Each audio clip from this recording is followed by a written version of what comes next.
In court with Sean Combs today. He walked in, he had on a tan prison jumpsuit. It was like a smock and pants, kind of like a tan manila color. It was crumpled. It wasn't wrinkled, but it was like kind of crumpled. You could tell like it had just been bundled up.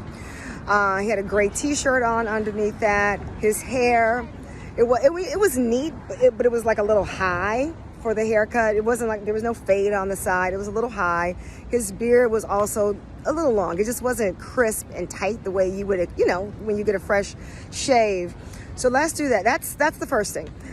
Second thing is that, so he had a big binder in his hand, like files. So you could tell he's been working. It was like a legal file, something that you carry on your arm. He had his glasses on. He always wears his glasses when he starts to get into the defense of his, of his case. But you could see that this was heavy on him. When he walked in, he smiled and gave hard hands to the kids. But, you could just, when someone looks like they just worn, like labor, you could tell he's been laboring over this impending sentencing. The hearing took only about an hour and a half. Basically, his defense is like, he didn't engage in prostitution. He didn't benefit financially. So why are you charging him?